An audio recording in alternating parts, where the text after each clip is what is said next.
Muy buenas tardes a todos los que se nos acompañan en esta tarde. Para nosotros, Best Solution Group, en conjunto con el grupo Sinergia, que representa a la licenciada Mónica Gutiérrez, le damos la bienvenida en este webinar, en esta tarde que vamos a estar compartiendo un tema bastante importante que es factor humano, elemento clave en la seguridad de la información. Hoy este tema nos lo van a desarrollar don Arnoldo Leroy, socio director de Best Solution Group, y la licenciada Mónica Gutiérrez, como les indicaba, de Grupo Sinergia. Más bien para nosotros es un gusto que nos acompañen. Es solo unas indicaciones. Yo voy a dar una introducción rápida y ya luego ellos dos se van a enfocar en el tema que van a desarrollar. Nada más las indicaciones. Vamos a solicitarles el micrófono que lo mantengamos cerrado mientras ellos van a estar exponiendo. Tienen toda la libertad en el momento en que quieran hacer alguna pregunta, alguna consulta, ya sea por el chat o levantando la mano, y ambos nos van a indicar en su momento en que vamos a evacuar las mismas. Igualmente, al final de este espacio vamos a abrir unos minutos para aquellos que quieran hacer consultas más profundas, por decirlo de alguna manera, compartir alguna experiencia o toda aquella información que sea realmente valioso en estos momentos. Bienvenido Mónica y don Arnoldo, muchísimas gracias nuevamente por decir sí a esta invitación en este tema que es realmente sumamente importante, independientemente del puesto que tengamos en la organización, igualmente en puestos muy estratégicos, ¿verdad? Creo que un tema, como decimos nosotros, que se las trae y que realmente vamos a aprender mucho de ustedes dos. Entonces, bienvenido, les doy el espacio a ambos.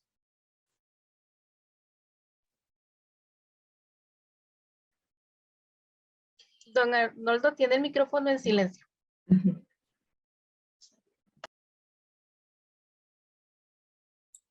Listo, ahora sí. Bien, buenas tardes a todos. Bien, gracias Mari por la introducción, gracias Mónica por acompañarnos, como siempre, a tu disposición en estos temas. Evidentemente recurrimos a vos por toda tu experiencia. Y bueno, para todos los que están acompañándonos hoy, esto básicamente vamos a usar unas 3 o 4 filminas, slides para explicar o orientar un poquito, introducir el tema, pero luego lo que nos interesa es hacer un conversatorio de algunos aspectos relacionados con la seguridad de la información que Mónica nos va a explicar con más detalle, va a regalar un poco de su conocimiento específicamente con lo que es el rol tan importante que juega el recurso humano en los temas de seguridad de la información. Ok, entonces, parafraseando a Kevin Mitnick, es quien está ahí en la introducción, que para los que no lo conocen fue, yo diría que el primer hacker a nivel mundial, ¿verdad? Con solo decirles que hackeaba con sistemas de tarjetas perforadas, eso es histórico, ¿verdad? Y fue el primero por el que el FBI ofreció ya una cantidad de millones de dólares de recompensa para capturarlo. Y hoy, pues, en su actualidad, pues, es otra. Básicamente afirmaba lo que prácticamente hoy nos trae aquí, ¿verdad? Quizás no necesariamente tan cruda como la frase misma aparece ahí, ¿verdad? Pero evidentemente el rol del recurso humano en los temas de seguridad de la información y el recurso humano como una palabra que tiene una amplia gama, ¿verdad?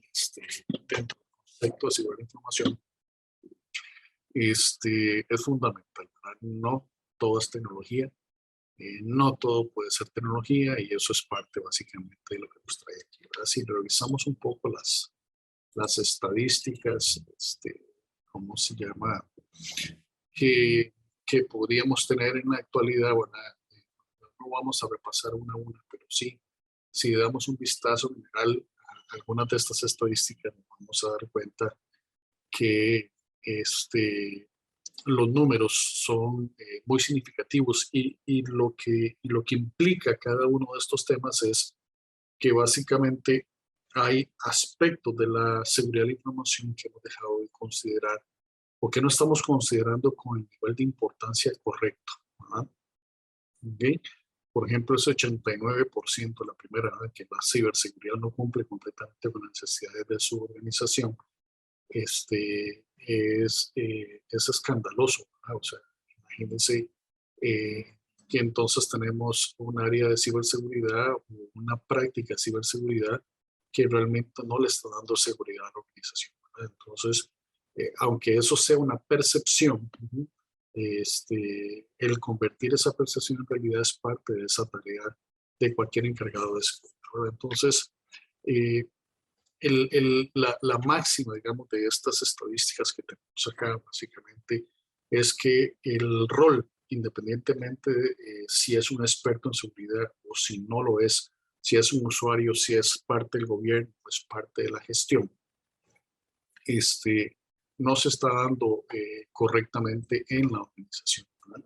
Y entonces ese concepto de aislamiento que puede tener una práctica de seguridad o ciberseguridad con respecto al recurso humano, abre un portillo muy grande en las organizaciones para efectos de lograr correctamente las metas. Sí, si repasamos rápidamente los pilares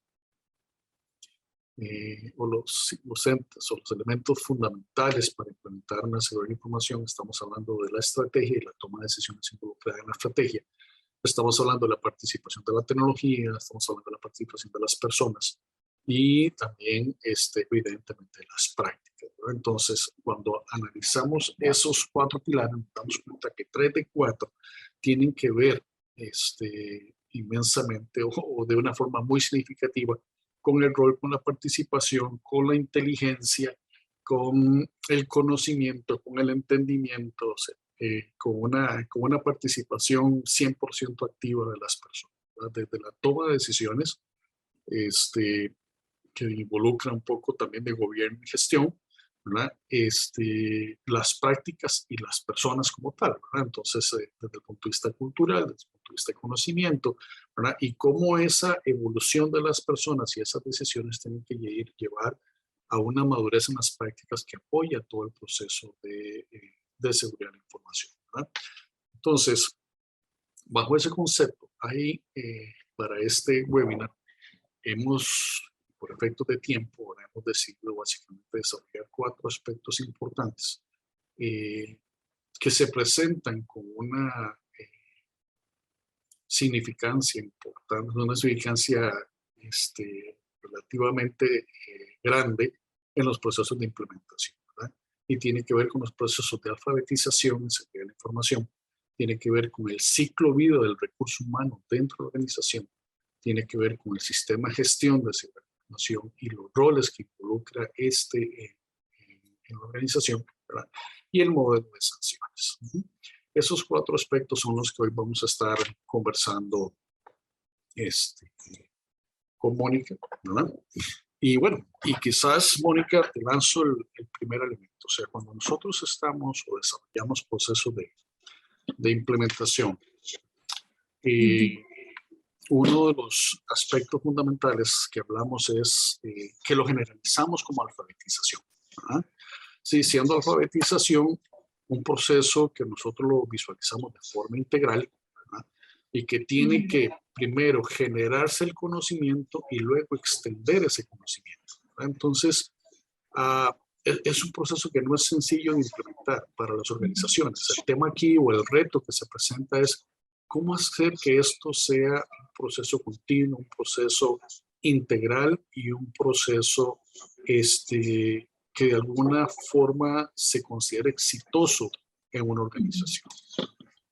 Bueno, primero que nada, muchísimas gracias a todos los presentes. Me siento muy honrada de que me hagan partícipe de un tema que voy a aclarar diciendo. Yo sé que aquí los expertos es don Arnoldo y el equipo probablemente que le acompaña. Mi mirada o mi incorporación va a ser básicamente desde la perspectiva del talento humano. Así que, pues, desde ahí es donde van a ser mis contribuciones y mis aportes y de verdad, pues, agradezco muchísimo que una vez más me honren invitándome. Vamos a ver, en relación con la pregunta que plantea, yo lo que creo que primero debería empezar diciendo, para ir un poquito hilando esta conversación que tenemos hoy, es que el proceso de formación debe ser parte de un proceso cultural. Es decir, las organizaciones cuando ven el tema de seguridad o de ciberseguridad es un tema que las organizaciones deberían tenerlo como parte de su eje estratégico, indistintamente cuál sea la organización, ¿verdad? Evidentemente, las entidades tal vez bancarias, por citar algún sector de negocio, puedan tener un mayor nivel de, vamos a ver, de inversión en tiempo, en formación, en desarrollo, en cultura, pero no por esto deben eximirse las otras organizaciones. Entonces, lo primero que es importante decir, si esto no está en el plan estratégico y no forma parte del comité de gobernanza de la organización, sea esta cual sea, es muy difícil que sea un ejercicio de formación y capacitación transversal. ¿Para qué? Para que efectivamente se pueda tener un alto nivel de conciencia de qué es cuando estamos hablando de ciberseguridad. Y aquí pues obviamente no lo estoy refiriendo específicamente al tema conceptual, porque de repente todos podemos googlear o leer un libro o juntarnos con una persona que tenga la experticia técnica para hablar del tema, sino es desde el punto de vista organización, en mi hacer. Y aquí creo que me gustaría puntualizar o hacer específico que en el hacer que a mí me toca, en mi ejercicio profesional, háblese mi función y mis responsabilidades en la organización, ¿cuál es el impacto que tiene hacer alguna actividad que pueda atentar contra los sistemas de seguridad de la institución? Entonces, cuando yo entiendo eso, y cuando efectivamente soy consciente del impacto, de las consecuencias que esto pueda tener, es cuando en mi jerga se habla que hay una cultura transversal en la cual todos los colaboradores, funcionarios, empleados, como le queramos llamar en términos de nomenclatura, comprenden que esa organización está directamente interesada, ocupada y preocupada en términos de su giro de negocio sobre los temas relacionados con ciberseguridad. Entonces, si esto no forma parte del comité o, ¿verdad?, de gobierno, como se les llama en muchas organizaciones actualmente, y no forma parte de un eje estratégico en la organización, yo diría que el proceso de formación o de alfabetización, utilizando tu término, Arnoldo, yo diría que sería muy poco probable que suceda. Es decir, el primer llamado a que sea un promotor, ¿verdad?, un aliado de todo este proceso de conciencia, de entendimiento de qué es lo que significa para los colaboradores este tema, debe ser el CEO, el presidente, el gerente general de la compañía. Debe ser el primer abanderado, que sea la persona que geste a nivel de la cultura organizacional como una tarea crucialmente importante de tener. Caso contrario, difícilmente las áreas de recursos humanos y aquí no me voy a referir porque el tema de ciberseguridad no es una responsabilidad exclusiva de recursos humanos. Recursos humanos puede ser un vehículo por medio del cual evidentemente se geste a nivel de todos los diferentes macroprocesos este tema. Requiere el área de tecnología, el área de auditoría, pues todas las diferentes áreas o departamentos que forman parte de todo esta responsabilidad. Pero evidentemente si esto no tiene un eje transversal, difícilmente el proceso de alfabetización se puede lograr pues con resultados tan positivos. Ok. Entonces, cuando hablamos de estrategia, es una estrategia integral, ¿verdad? O sea, todo el mundo tiene que conocer, o más bien, al ser una estrategia, tiene que ser una estrategia o un plan de acción para todos los departamentos, ¿verdad? Incluyendo, porque aquí estamos hablando de presupuestos, estamos hablando de una inversión, y estamos hablando con ese voz de generar una cultura, ¿verdad? Ok, ahora, Mónica, en esa línea, y quizás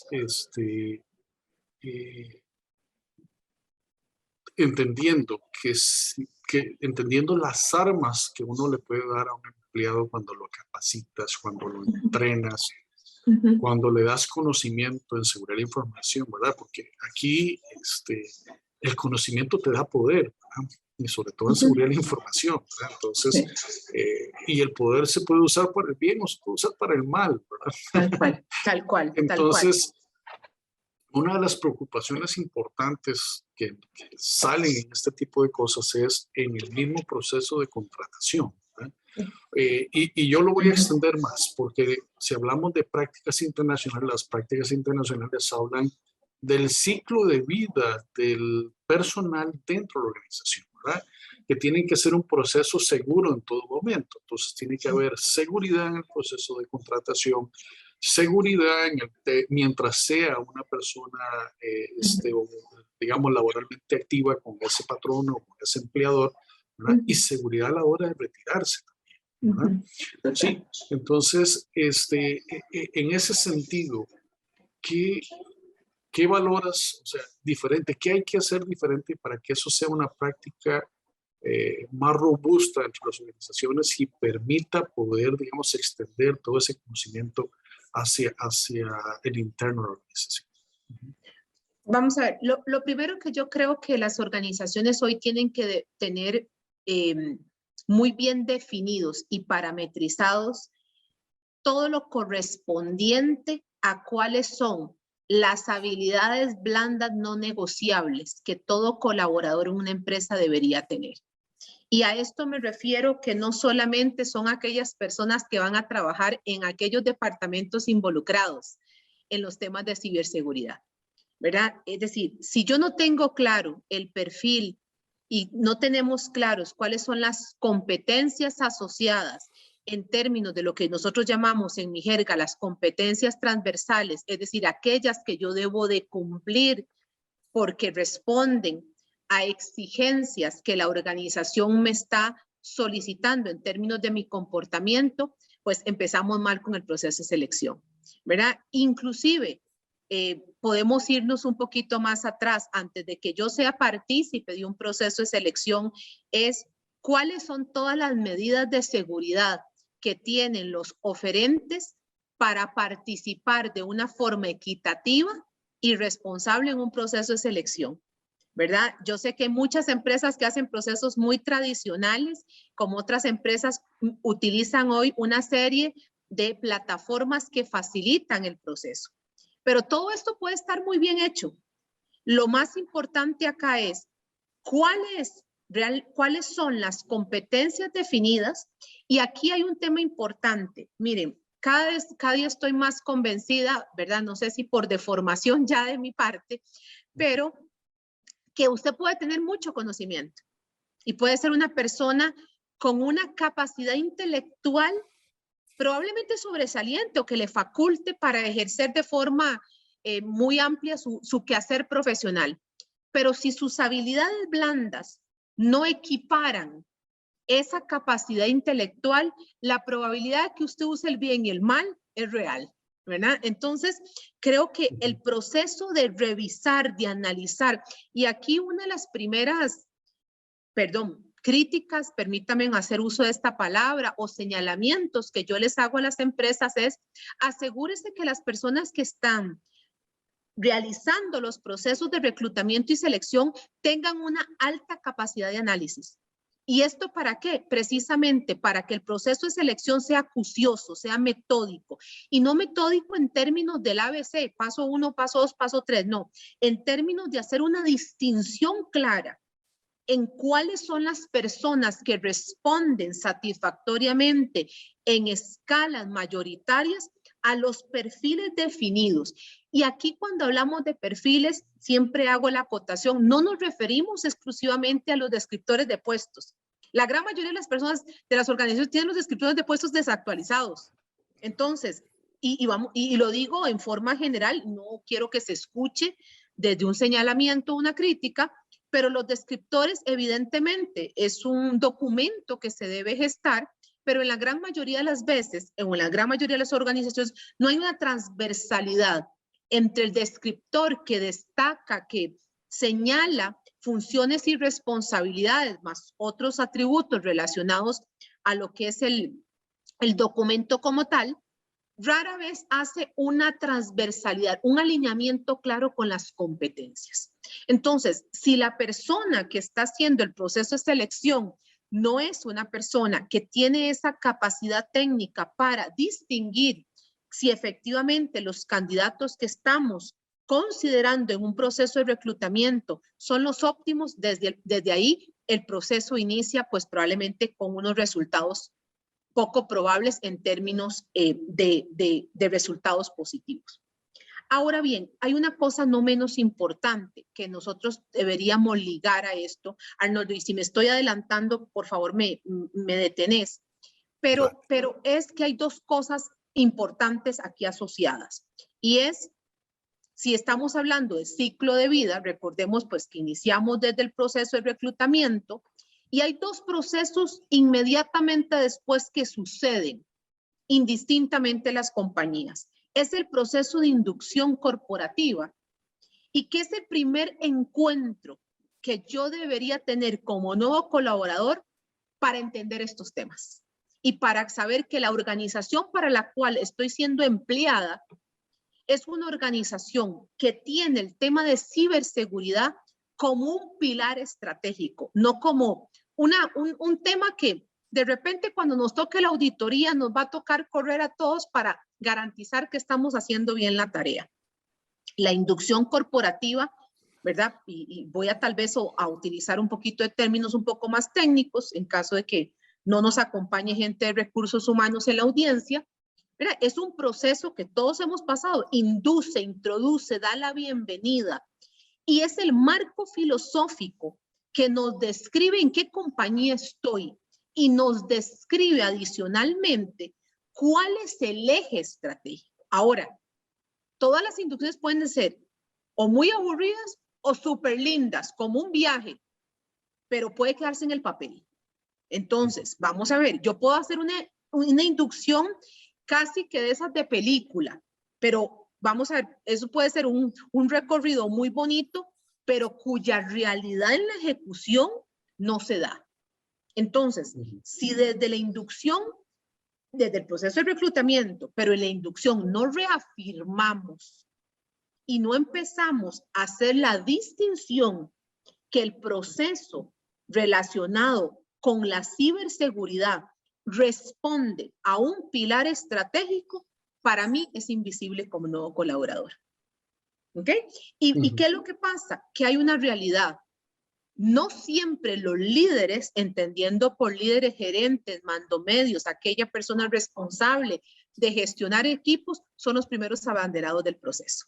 ¿Verdad? Y aquí, pues obviamente yo por respeto a la audiencia no voy a adentrarme en temas que no tengo conocimiento, pero yo recuerdo clientes míos que la secretaria tenía la clave de todos los accesos, de todos los sistemas y ¿verdad? Las secretarias hacían y deshacían por los gerentes y ellos ni siquiera se daban cuenta, ¿verdad? Entonces, insisto, si el proceso de inducción no nos empieza a alfabetizar, no nos empieza a educar, no nos empieza a elevar nivel de conciencia de que efectivamente trabajo para una organización a la cual le interesa el tema de ciberseguridad y yo soy una persona que debo atender responsablemente el tema como parte de mis funciones y responsabilidades, indudablemente es muy difícil que se genere cultura. Recordemos que la cultura se gesta a partir de las acciones consecuentes que hacemos todos los colaboradores dentro de una organización. Y la tercera cosa no menos importante, que va en consecuencia de un proceso de inicio en una compañía, es el entrenamiento en el puesto. Muchas compañías lo ven inducción como entrenamiento en el puesto asociado. A mí me gusta hacer la distinción y explico por qué. Porque el entrenamiento en el puesto es aquel proceso inductivo, sí, efectivamente, en el cual yo tengo claro qué me toca hacer. Es decir, cuáles van a ser las funciones y responsabilidades y cómo debo hacerlas para atender correctamente los estándares de desempeño que la organización me va a exigir en mi puesto. ¿Y qué es lo que pasa? Yo puedo hablar en términos educativos de ciberseguridad, como conceptos, como riesgos, como impacto, de repente como las consecuencias que puede tener.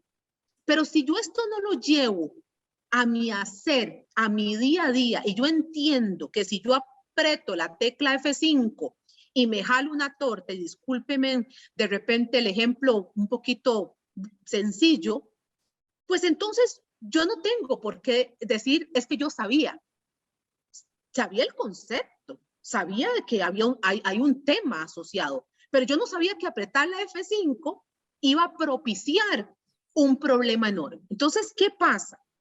No es solamente hablar del concepto e introducirlo como un eje estratégico. Insisto, sin restarle importancia porque es sobre lo que empecé a hablar, sino es cómo a mí, en mi hacer, el cajero de un banco, en mi hacer cotidiano, ¿qué es lo que yo no puedo hacer?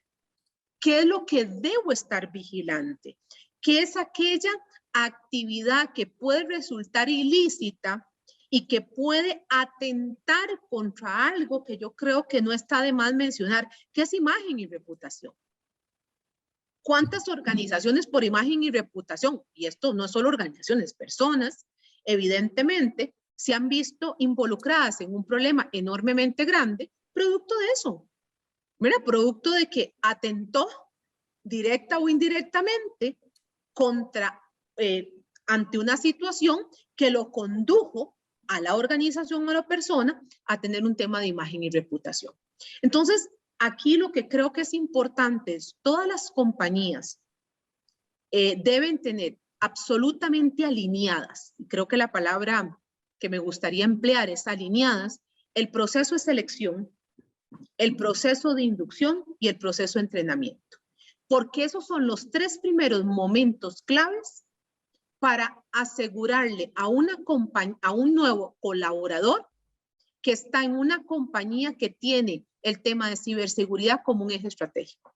Después, cuando ya yo estoy adentro, empiezo a encontrar todas las manías. ¿Y qué es lo que pasa? Me entrena el compañero que aprendió de otro y ese otro me pasa verá, las malas prácticas como las buenas prácticas. No estemos hablando en inversión negativa, pero me puede pasar las malas prácticas. ¿Por qué? Porque no hay un proceso de entrenamiento adecuado que me invite a reflexionar y a tomar conciencia y elevar mi nivel de conciencia, que definitivamente hay actividades que no puedo hacer o hay actividades que podrían poner en riesgo mi hacer profesional y esto podría tener una repercusión en la organización a nivel de imagen y reputación. Mónica, y si, a ver, esto es en la parte de contratación y post-contratación, pero en el día a día, vos mencionaste algo que es importantísimo. La seguridad de la información no es papel, es una función al puesto que tiene que estar intrínseca en el puesto. Pues, ¿no? Entonces, ¿qué instrumentos tenemos desde el punto de vista de la gestión del recurso humano para garantizar que esta persona, lejos de leer un papel, lo entiende y que en su día a día tiene el cuidado y está olfateando los temas de seguridad? Podríamos vincular temas asociados a evaluación del desempeño, cosas de ese tipo. No creas que sé mucho el tema. Lo pongo en la mesa para que lo argumentemos un poco. Yo creo que, vamos a ver, antes de eso, dos cosas. No voy a dejar de tocar el tema de evaluación del desempeño, pero creo que hay dos cosas que no podemos omitir. La primera es cuáles son los controles que las organizaciones tienen en los diferentes puestos. ¿Verdad? ¿Cuál es el nivel de gestión de controles que permite que yo no le comparta a usted la clave? ¿Verdad? Déjeme hacer un ejemplo muy sencillo, insisto, en respeto a la audiencia. O sea, no te puedo compartir la clave. ¿Verdad? ¿Acaso uno comparte la clave del cajero para que alguien vaya y le saque plata, sea cualquier persona? De repente uno lo hará con alguien de confianza, pero probablemente no lo hará con otra persona. ¿Ok? Entonces, lo primero, no menos importante, son los controles. ¿Cuáles son los controles que la organización ha determinado tener en las diferentes posiciones. Y aquí hay un tema muy importante, Arnoldo, que creo que me toca abordar. Y es los temas de puestos críticos y personas claves. Y voy a explicarlo de una forma lo más sencilla posible. Cuando hablamos de puestos críticos en una organización, voy a aclarar diciendo que no es el gerente general. Probablemente es el menos crítico. Y no estoy hablando de importancia para que no se escuche incorrectamente. Simplemente hay matrices que definen en las organizaciones y verá que son matrices en las cuales se parametriza, se identifica, se establecen criterios de selección para poder decir, bueno, ¿cuáles son los puestos críticos? Recuerdo que en una entidad para la cual yo trabajé hace muchos años, una entidad bancaria, por respeto no voy a mencionar cuál es la institución, recuerdo que al CBO de aquella compañía se le dijo, se le hizo una pregunta cuando estábamos haciendo una selección de puestos críticos. Y esta persona le preguntamos, bueno, ¿quién es un puesto crítico? Y él dijo, el único puesto crítico en esta compañía es el gerente de tecnología. Todos los demás, empezando por mí, no son críticos. Todos son importantes y tienen una importancia relativa indudablemente, pero críticos no son. Entonces, la primera cosa importante es cuáles son los puestos críticos, porque evidentemente de esos puestos críticos los niveles de control deben ser diferentes. Y lo otro, las personas claves, estamos hablando de personas claves y también voy a explicar diciendo que no es la más inteligente, no es el talentoso ni el que tiene 3 doctorados. ¿Verdad? Una persona clave puede ser ¿verdad? Un puesto de cajero y que se llama Mónica. ¿Verdad? Entonces, ¿qué pasa? ¿Y por qué hago este ejemplo? Porque no es lo mismo que yo sea puesto crítico y persona clave a que sea uno de los dos. Puede ser que mi puesto sea crítico, pero yo no sea persona clave. Pero si yo cumplo con los dos requisitos, indudablemente los niveles de controles que deben tener y de parametrizaciones o permisos que yo puedo tener para gestionar mi trabajo deben ser de alto nivel de control. Entonces, en resumen, temas de control en términos de cuáles son los niveles de control y esto evidentemente es responsabilidad de las áreas de tecnología, de control interno, de auditoría, de riesgos operativos, ¿verdad? Evidentemente las empresas isometriadas son empresas que eso lo tienen absolutamente claramente definido, pero no todas las empresas son isometriadas. Yo trabajé por una empresa que era 100% isometriada, entonces uno tenía claro el paso 1 como el paso 10. Y si usted no lo tenía claro, vaya al manual y en el manual le explican a uno y usted tenía claro todas las incidencias que podía tener no hacer la tarea de forma correcta. La segunda cosa, no menos importante después de los controles, tiene que ver con el tema de comunicación. Es decir, ¿cuál es las campañas, la estrategia de comunicación que la organización implementa para dar a conocer y estar constantemente llevando mensajes a las diferentes audiencias? ¿Verdad? Pueden ser mensajes uniformes, pero evidentemente no es lo mismo la audiencia, no sé, de un puesto operativo a de repente a la audiencia de los gerentes de la compañía. El mensaje puede ser el mismo, la réplica es diferente. Entonces, evidentemente, todo el proceso de comunicación debe ser un proceso de constante. No es como que hacemos 2 campañas al año, una en primer semestre y la otra en el segundo semestre. Porque vuelvo al tema. El tema es qué es lo que a mí me toca tener claro en mi día a día. Y bueno, y la pregunta que me planteaste de la evaluación del desempeño. Yo diría que rara vez, a excepción de que las compañías estén muy bien alineadas, el tema de ciberseguridad está dentro de los ítems a evaluar en el desempeño. Ahora bien, hay compañías que tienen control interno y en control interno, ¿verdad? Perdónenme que utilice un poquito este término un poquito coloquial, echamos todos los chunches, auditoría, calidad, ¿verdad? Todos los temas de seguridad. Bueno, sí, pero al final entonces, ¿a qué le doy importancia?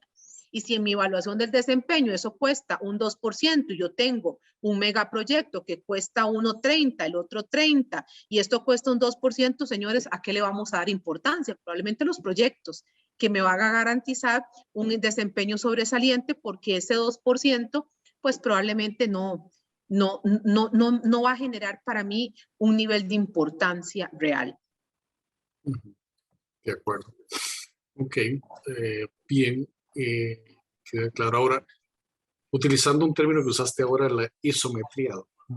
Bueno, la seguridad de la información normalmente se implementa bajo un concepto de sistema de gestión. Así es.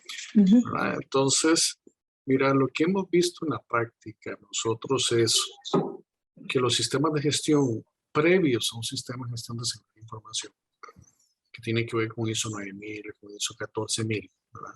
Son pocos los que realmente funcionan como exige la seguridad de información, ¿verdad? No estoy generalizando, ¿verdad? Pero nos encontramos mucho los temas de 1, 2 o 3 meses antes de la auditoría todo el mundo anda corriendo porque hay que actualizar documentos, porque hay que estar preparados para la auditoría, ¿verdad? Y entonces resulta que funcionan como de forma estacional. Y eso no puede ser heredado ni transmitido a un sistema de gestión de seguridad de información, porque la seguridad de información es de todos los días, de todo momento, y jamás de ninguna forma es estacional, ¿verdad? Entonces, el tema con el que generalizo esto es compromiso, ¿verdad? Y quizás ya tiene que ver con mucho lo que hemos hablado anteriormente, Mónica, pero a ver, inclusive como el último tema que vos ponías en el tapete, ¿verdad? Que es el valor, o sea, la importancia, si vale un 2% o vale un 30%, ¿vale? Una pregunta que todo el mundo debería poderse responder es cuánto vale la información, y en función de ese valor de la información, así debe ser la seguridad, ¿verdad? Sí, entonces, pero el punto ahí es compromiso. ¿Qué estrategias se pueden seguir en una organización para lograr el compromiso en todos los niveles de la organización con respecto a la seguridad de información? Yo voy a utilizar un poquito la frase que dijiste. La primera cosa es, recordemos que el compromiso, todos estamos comprometidos a algo mientras no haya riesgo, ¿verdad? Y entonces, cuando hay riesgo, ya yo dejé de comprometer. Pero entonces, yo creo que el planteamiento aquí es para todas las compañías, indistintamente el giro del negocio, es ¿cuánto vale en nuestra compañía la información? ¿Verdad? ¿Cuál es el impacto? Recuerdo que este CEO decía, ¿por qué el gerente de tecnología? Porque nosotros somos un banco que no vendemos productos, claro que vendemos productos y servicios, etcétera, etcétera, lo que hacen todos los bancos. Lo que nosotros es que nos aseguramos de resguardar la información de nuestros clientes. Ese es el valor real que tiene para nosotros el negocio. No es el crédito hipotecario, el crédito prendario, evidentemente sin restarle mérito a esto. Ahora bien, ¿qué pasa? El compromiso, y aquí yo voy a ser un poquito, tal vez, incómoda con la respuesta, pero vamos a ver, a mí me resulta muy particular cómo en las compañías se empapelan los supuestos valores, ¿verdad? Y entonces compromiso y confianza y respeto y qué sé yo, y ahora innovación, porque ahora todo el mundo se innova, ¿verdad? Y resulta que ahora resiliencia, se les ocurrió poner resiliencia en algunos lugares, etcétera. Muy bien, ustedes lo pueden empapelar y desde el punto de vista de marca patrón y marketing puede resultar muy bonito. Ahora bien, la pregunta es que ningún valor, si no se traduce en comportamientos observables, es algo puesto en el papel bonito. Son eslogans, ¿verdad? Son palabras bonitas de decir, porque insisto, todos estamos comprometidos a algo. Entonces, ¿a qué quiero llegar con esta observación? Que usted puede, efectivamente el compromiso, insisto, primero viene de la más alta gerencia. Esto debe ser transversal a todos los líderes de la organización. Pero si yo soy un colaborador que estoy en la línea operativa, que no estoy arriba, ¿verdad? En términos de escala jerárquica, y me hablan de compromiso, y mi jefe es el primero no comprometido, desde ahí empecemos a hablar de que el compromiso puede quedar en un papel bonito. ¿Cuál es lo que deberían hacer las compañías? hablar de compromisos o de valores, sea este cual sea en términos de comportamientos.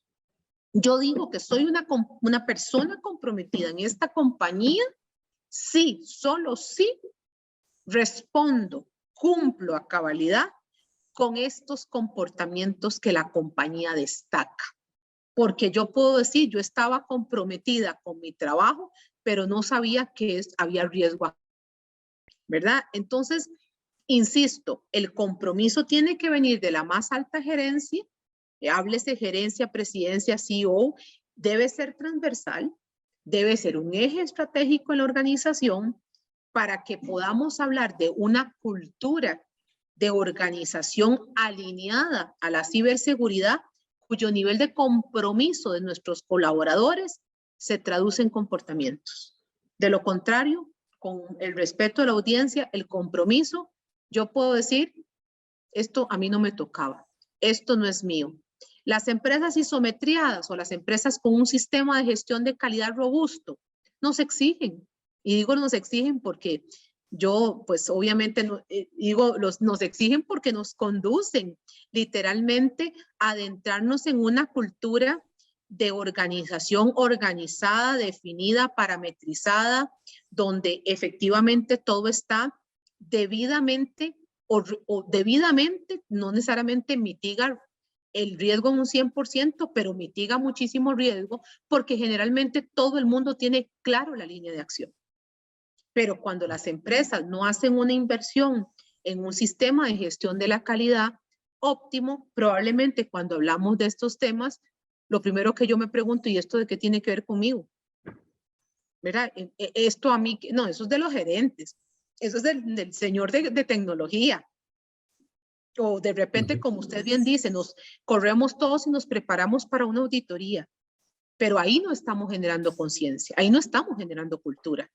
Y tampoco podemos solicitarle a un colaborador que se comprometa si no tiene claro cuál es el impacto que tiene en su hacer, de dejar de hacer o hacer algo incorrecto que atente contra los intereses de la organización. Entonces, la pregunta fundamental es ¿cuánto vale para esta compañía la información? ¿Cuánto vale? ¿Cuál es el impacto de la ciberseguridad? ¿Qué pasaría si?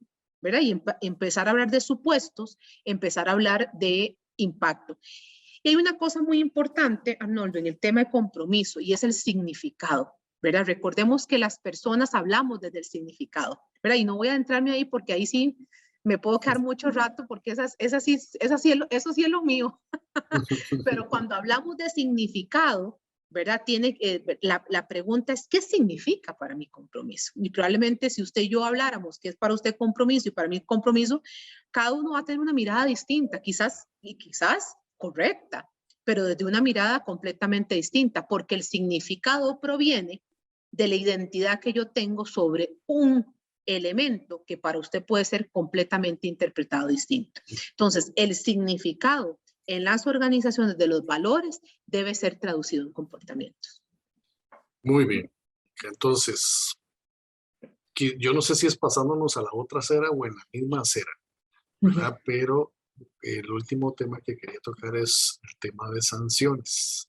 El tema de sanciones. Y te digo que lo que nos hemos enfrentado es complejo, ¿verdad? Porque, a ver, en nuestras latitudes, ¿verdad?, bastante tropicales, el tema del pobrecito, el tema cultural que llevamos, ¿verdad?, es complejo. Entonces, muchas veces el modelo de sanciones no sanciona nada, ¿verdad? Y vos sabes que en seguridad de la información, digo yo, centrándome en seguridad de la información, posiblemente cualquier modelo puede suceder lo mismo, ¿verdad? Cuando el modelo per se pierde confiabilidad, pierde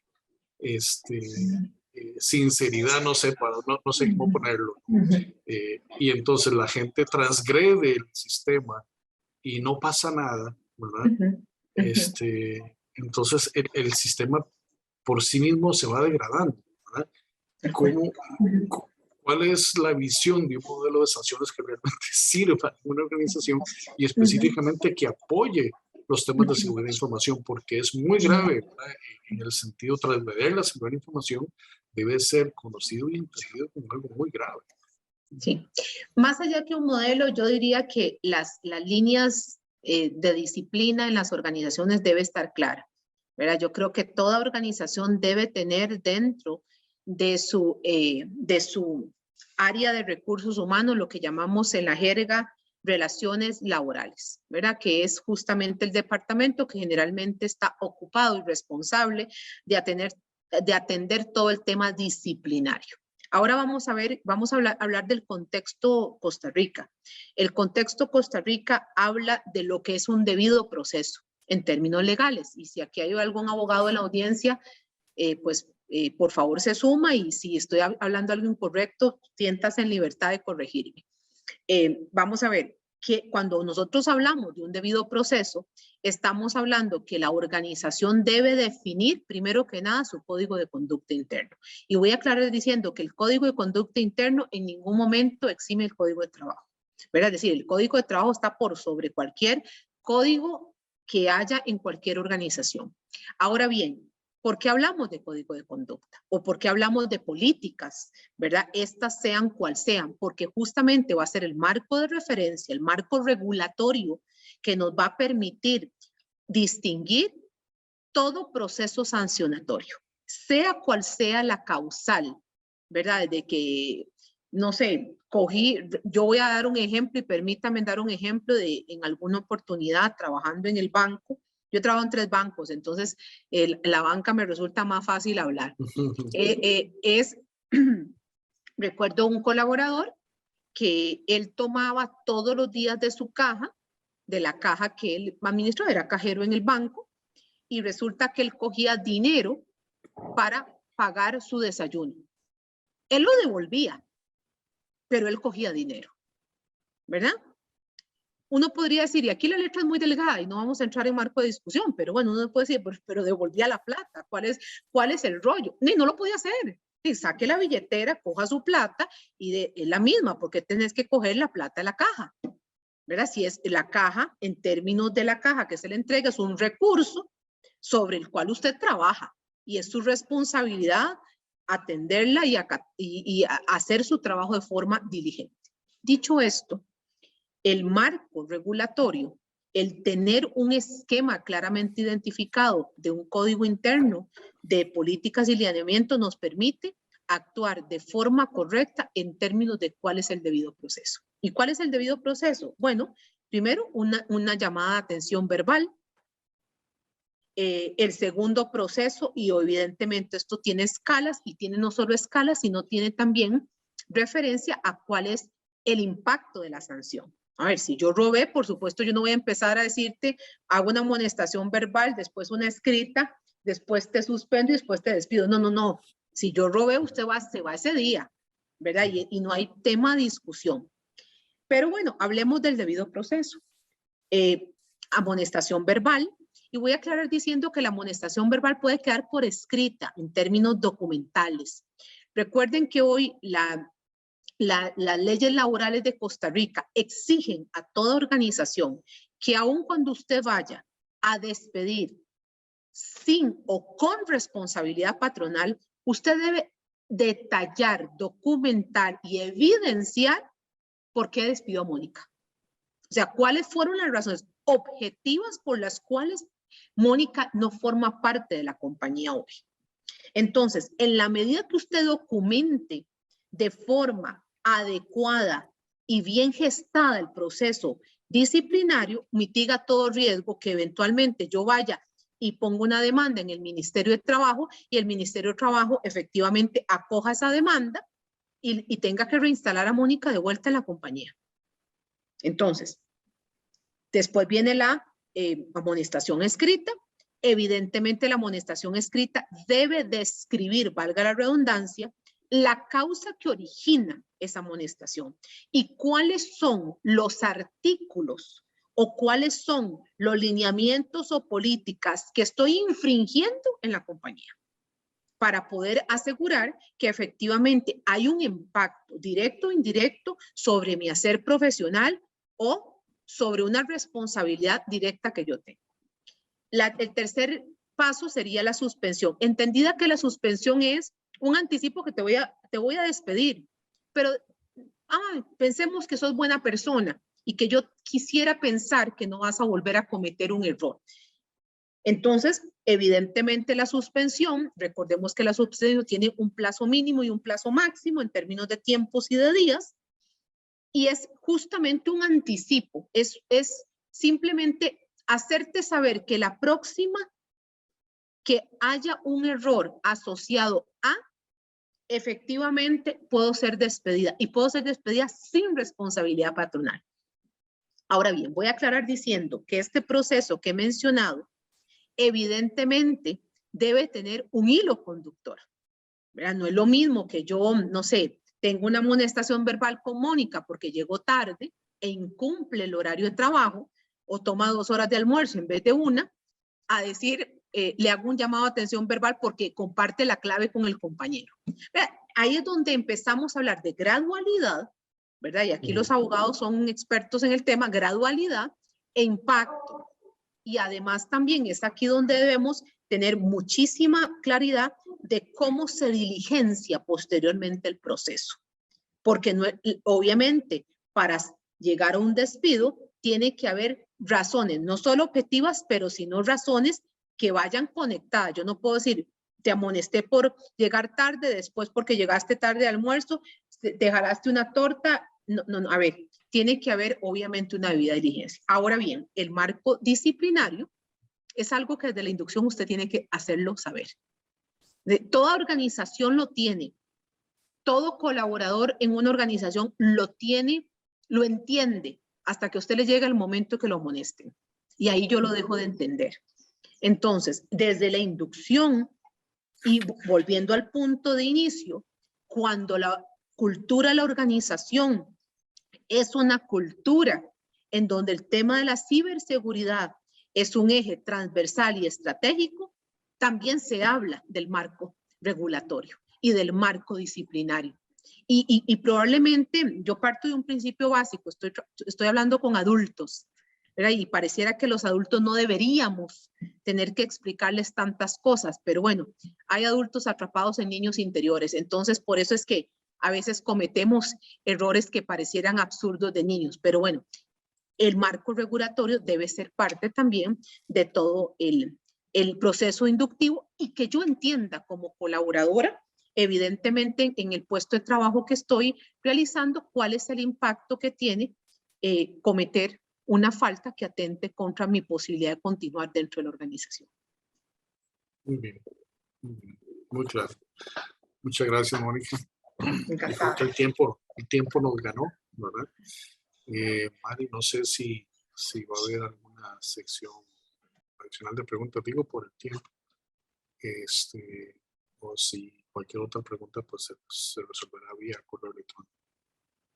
No, más bien muchísimas gracias a los dos. Creo que como dicen, es un tema para el rato, ¿verdad? Un tema de que nos dejaría o nos llevaría aquí muchísimo más tiempo.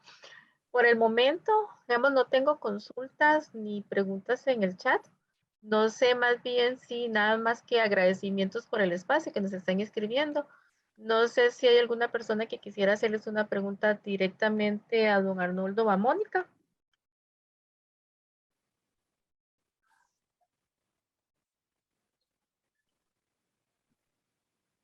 Lo que dicen es que muchas gracias por la información. Sino para recordarles, por mientras para ver si alguno le hace alguna consulta, por el momento para recordarles que en el correo electrónico que se inscribieron les vamos a mandar información sobre este y otros webinars y talleres que tenemos en los próximos meses, en las próximas semanas, para que estén enterados.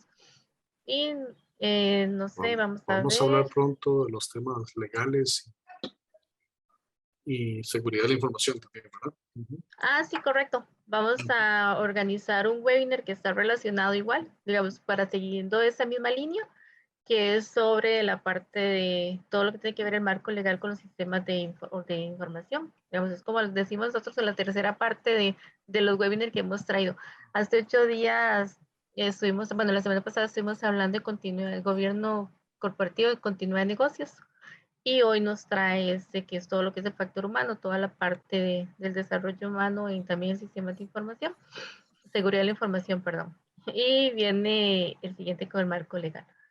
No sé, como les decía, si alguna otra persona, yo vi que creo que fue Ana Cristina que encendió la cámara, entonces no sé si es que iba a hacernos alguna consulta.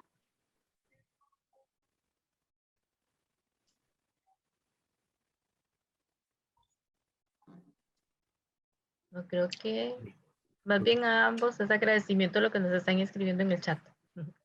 No, más bien yo creo que, Mari, si no hay ninguna pregunta o duda al respecto, pues al menos a mí quisiera agradecer a todas las personas que se conectaron y que estuvieron presentes y que realmente pues nos acompañaron.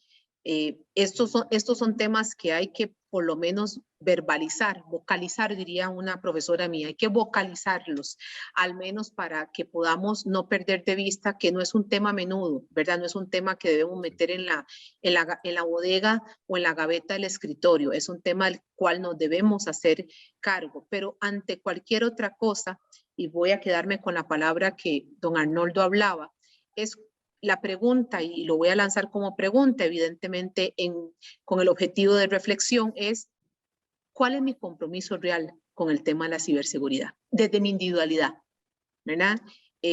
Porque si a mí no me importa, la pregunta es ¿a quién más entonces en mi organización pudiera estar en la misma posición?